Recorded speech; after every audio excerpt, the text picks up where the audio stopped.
Apenas el 24 de diciembre de 2013 se expandió una alerta en Madagascar. Más de 40 muertos y 80 infectados por peste bubónica en ese país, en la que podría ser una de las peores y más peligrosas cepas de la enfermedad.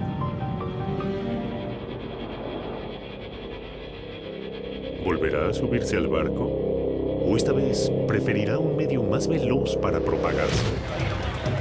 Hoy en día asistimos a la revolución de los transportes y las comunicaciones. Las distancias se han ido achicando. Hoy, un viaje entre Londres y Madrid dura no más de 2 horas y media. Hace 7 siglos, un viaje de Londres a España podía durar un mes. En 1345, Alfonso XI de Castilla firmó un tratado con Eduardo III de Inglaterra, sellando la alianza matrimonial de sus hijos Pedro y Juana. Juana se prepara para marcharse de Londres rumbo a España. Juana llevará un precioso vestido para su boda. No sabe cómo será Pedro. Hace mucho tiempo que lo imagina. Dicen que es moreno. Dicen que es un año mayor que ella. Desde que tiene recuerdo, sabe que va a casarse con Pedro. No se lo cuestiona, es así. Su padre, el rey, sabe lo que hace. Es por el bien de Inglaterra. Los enemigos acechan, y ella cumplirá su rol. Pero los enemigos no solo están fuera del castillo. La peste bubónica también es una de las enfermedades que llamamos bíblicas o medievales, ¿no? Junto con la fiebre tifoidea, el cólera, la fiebre amarilla, fueron las grandes amenazas de la humanidad hasta el siglo XIX.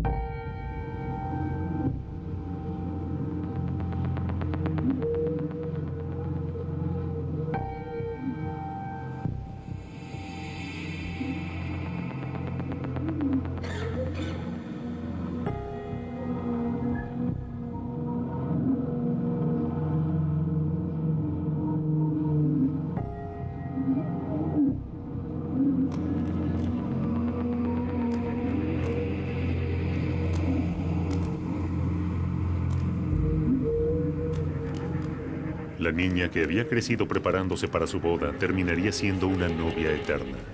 Al llegar a Burdeos, había fallecido.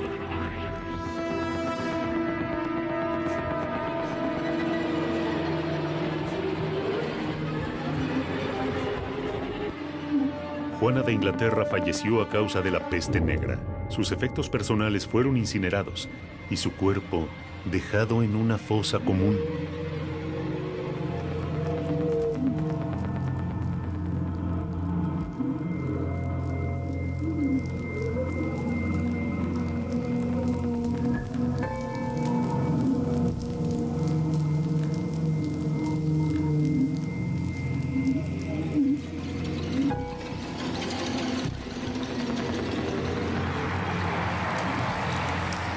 Como tantos otros, como 1/3 de la población europea, y sumado a los efectos indirectos de la desorganización social provocada por la enfermedad, desde las muertes por hambre hasta el fallecimiento de las niñas y ancianos por abandono, por falta de cuidado, 50 millones de personas murieron.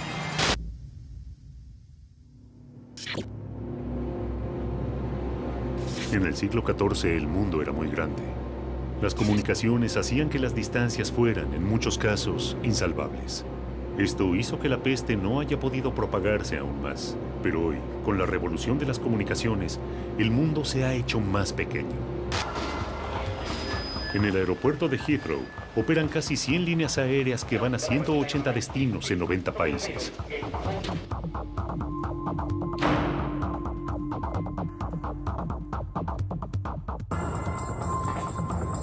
Thomas está en tránsito. Es ingeniero. Regresa a su hogar en Düsseldorf. Viene de Abu Dhabi, donde estuvo trabajando para su compañía. No se siente bien. Piensa que se ha resfriado por culpa del aire acondicionado. No se imagina que contrajo coronavirus o síndrome respiratorio de Oriente Medio. Ni tampoco a cuánta gente es capaz de contagiar. Jennifer tiene 40 años. Es médica. Acaba de llegar de Londres para asistir a un congreso de cardiología. Viene de Ciudad del Cabo, Sudáfrica. No sabe que en 2 semanas el cólera la habrá matado. ¿Cuánto tiempo pasamos en un aeropuerto? ¿Con cuánta gente nos conectamos?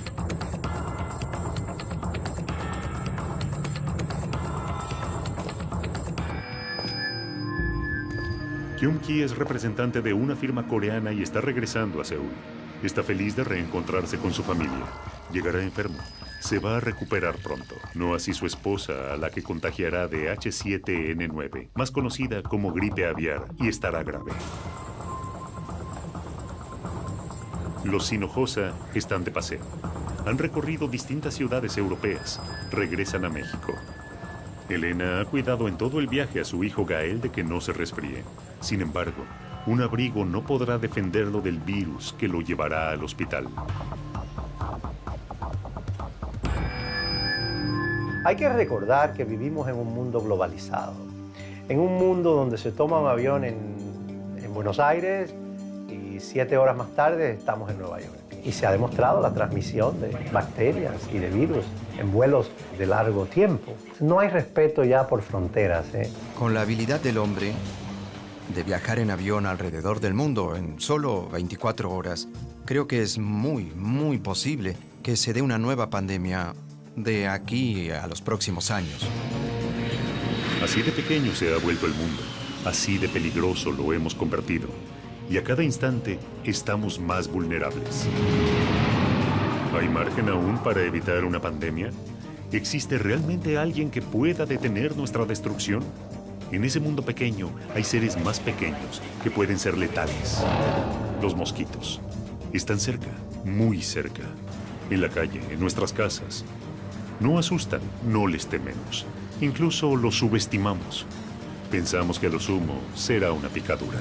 El dengue ya es una enfermedad instalada acá y si usáramos la definición de que es un agente nuevo, no podríamos clasificarlo como una pandemia. Es una enfermedad que tiene 4 virus y cada uno no da protección contra el otro, es decir, no hay lo que llamamos defensas cruzadas en los 4 virus del dengue. De modo que cualquier persona puede tener 4 veces dengue del distinto origen. Y por otro lado, esa también es la razón por la cual es tan difícil desarrollar una vacuna contra el dengue. Hay teorías que avalan que los mosquitos transgénicos se pueden llegar a convertir en las nuevas bombas asesinas contra los hombres, solo con modificar su secuencia genética.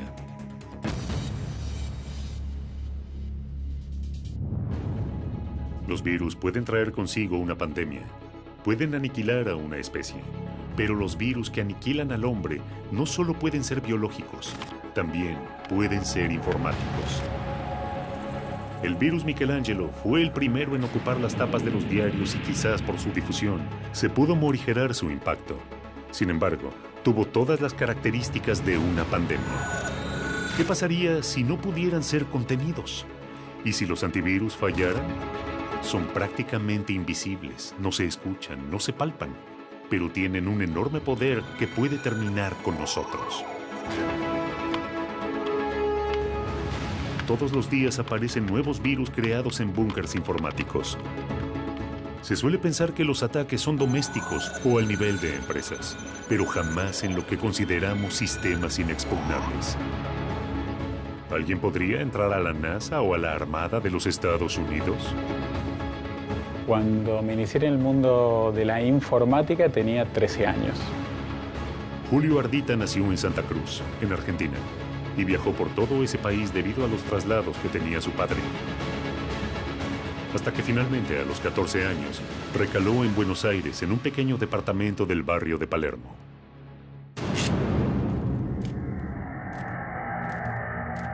En ese momento, digamos, un tío mío me había regalado una computadora y un módem, digamos, más que nada, que la velocidad de ese módem era muy baja, era el equivalente a 300 baudios. O sea, piensen que hoy en día una conexión, digamos, estándar de 1 mega equivalía a 1 millón de baudios. Entonces eso me llevó a interconectarme con otras computadoras, a aprender, a conocer.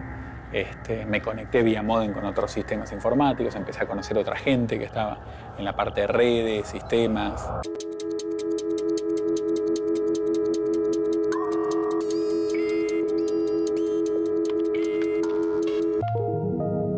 Como desafío, digamos, yo iba intentando entrar en distintos sistemas, aprendiendo técnicas nuevas. Bueno, fui entrando en estos sistemas hasta que iba probando y tratando de detectar o encontrar como nuevos objetivos o cosas más interesantes para entrar. Eso me llevó a intentar entrar en sistemas de la NASA, del Departamento de Defensa de Estados Unidos, de la Marina norteamericana, en distintos sistemas críticos. A medida que vencía más barreras de seguridad, la curiosidad de Julio se hacía cada vez más grande. La NASA piensa que son cerca de 300.000 computadoras, o sea, es muchos sistemas. Una vez no encuentra las cosas en su propia computadora, contarlas en 300.000 es más complejo.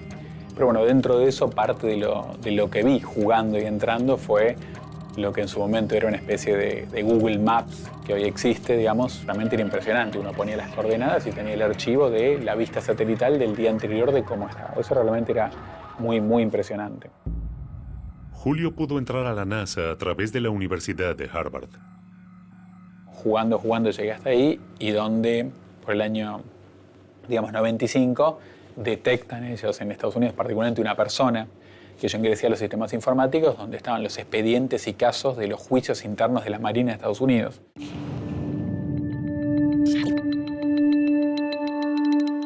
Peter Garza, de NCIS, es el primero que advierte que alguien ha irrumpido en los archivos del Naval Criminal Investigative Service. Comenzó a rastrearlo, solicitó una orden judicial y se abocó a la búsqueda de la filtración. 3 meses duró la investigación. Después de 3 meses de investigaciones, Peter descubrió el origen del sistema de rastreo, Buenos Aires, Argentina.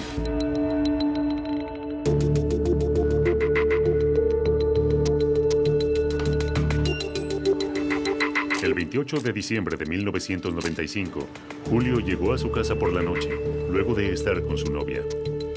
Al ingresar a su edificio, se encontró con un panorama muy inusual. Decenas de colillas de cigarrillo estaban tiradas en el pasillo, frente a su puerta. Me encuentro con mi papá y mi madre sentada en el sillón, así que yo lo miro con cara de ¿qué pasó? Y ellos me preguntan, bueno, ¿y qué pasó? Digo, no sé qué pasó. Mira, hubo un allanamiento, vinieron cerca de 25 personas. Entonces me preguntan, ¿qué hiciste? Le digo, nada. Las autoridades se llevaron la computadora de Julio, la de su hermana y sus padres. También se llevaron una impresora y todo tipo de dispositivo electrónico que pudiera contener información. Yo tuve 2 procesos judiciales, uno en Argentina, otro en Estados Unidos, en Boston, que es donde estaba Harvard, que es donde fue la sede. Y bueno, en la Argentina el proceso judicial demoró casi 4 años. Digamos, como no era un delito lo que había hecho, pero sí yo había utilizado la conexión de internet de Telecom sin pagarla. Entonces lo que el juez en Argentina definió básicamente es una multa por el tiempo de uso de internet que había utilizado gratis sin pagar. El segundo proceso judicial era en Estados Unidos. Julio tenía pedido de captura de Interpol. Viajé para Estados Unidos a Boston. Allá tuve ese proceso judicial. Una vez en Boston, Ardita se reunió con el juez y los fiscales. En esa reunión llegaron a un acuerdo y ultimaron los detalles de cómo sería la resolución del caso. Tal cual lo que se definió sucedió. Julio terminó trabajando para el FBI durante su acuerdo de silencio por 10 años y hoy es una autoridad en la materia. Hoy hay sistemas, en realidad hay sistemas informáticos que ayudan a generar ciertas moléculas en base a distintos componentes que se generan y se manejan y se definen a nivel tecnológico e informático. Es decir, hay un programa que define, bueno, quiero desarrollar una sustancia, una molécula, se definen los componentes se toman y el sistema, digamos, genera esa molécula X. ¿Será una mecha que se está encendiendo sin saber a dónde conduce? ¿Son los virus los que pondrán un punto final a la historia del hombre sobre la Tierra? Pero, ¿son todos los virus biológicos? ¿O hay otro tipo de virus? Otras formas de ataque. La tecnología ya forma parte del cuerpo humano. Pero, ¿puede la vida de un joven con una desgarradora historia cambiar para siempre gracias a los avances tecnológicos? Puede haber venido de cualquier lugar. Se transmite por la saliva.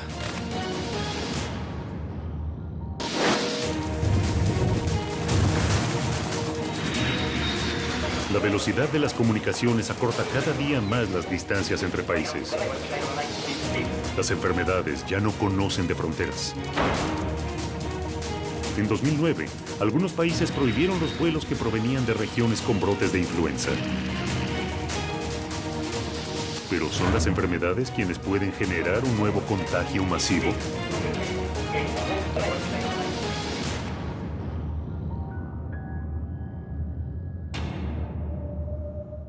¿Es posible entonces utilizar la tecnología para modificar la genética y crear un superhumano? ¿Se puede generar un virus tecnológico que desate una pandemia y acabe con la especie humana tal y como la conocemos ahora? ¿Nos puede reemplazar un nuevo ser humano mejorado y diseñado desde un laboratorio? La tecnología mejoró la vida de Pedro Pimenta y le devolvió casi todo lo que había perdido. Nací en Brasil. A los 18 años tuve una meningitis meningococcemia que me hizo perder los 4 miembros. Y hace 4 años que estoy en Estados Unidos. Contraje la meningitis meningococcemia cuando tenía 18 años en Brasil. Vivía en San Pablo y la verdad no tengo cómo saber cómo fue que adquirí la bacteria. Pudo haber venido de cualquier lugar. Ella se transmite por la saliva, de modo que pudo haber sido la tos de alguien. Cuando era muy joven, tuve compañeros que tuvieron meningitis en Brasil. Había oído hablar, pero nunca pensé que podía llegar a amputaciones, como en mi caso. El mayor brote epidémico de meningitis ocurrió a finales de los 90, donde afectó a 250,000 personas y el 10% murió.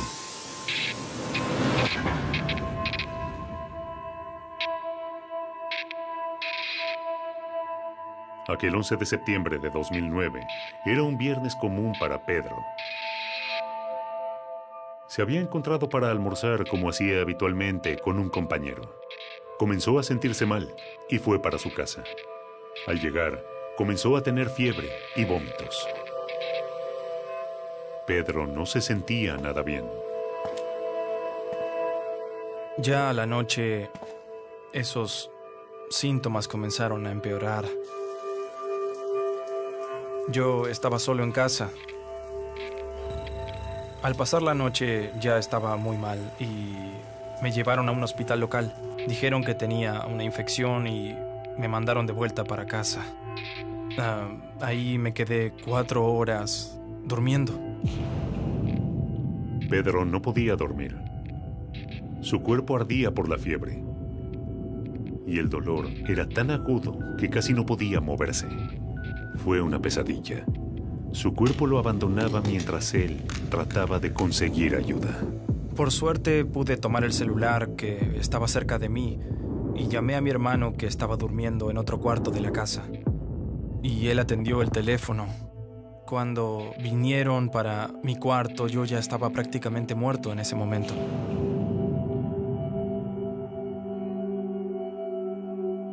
Cuando llegué al hospital ya inconsciente, estaba con muy pocas chances de sobrevivir, menos de 1% de chances de sobrevivir. Fue muy rápido, realmente muy rápido.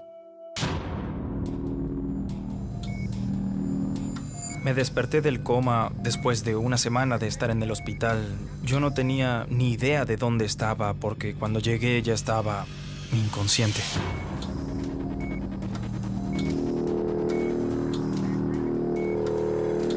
La primera visión que tuvo Pedro fue de sus miembros completamente gangrenados, en estado de putrefacción. Podía ver parte de mis huesos, mis músculos, una escena terrible. Cuando desperté del segundo coma, la primera visión que tuve al volver, yo estaba bajo los efectos de varios remedios y todo era muy confuso. Estaba somnoliento y la primera visión que tuve fue de mi cuerpo debajo de la sábana. Pude ver el contorno de mi cuerpo. Y fue un shock porque yo tenía 1,80 m de altura y de repente miré el contorno de mi cuerpo y era pequeño. Fue algo que me produjo mucho miedo al futuro, sumado a aquella realidad. Mirando mi cuerpo, fue terrible, terrible.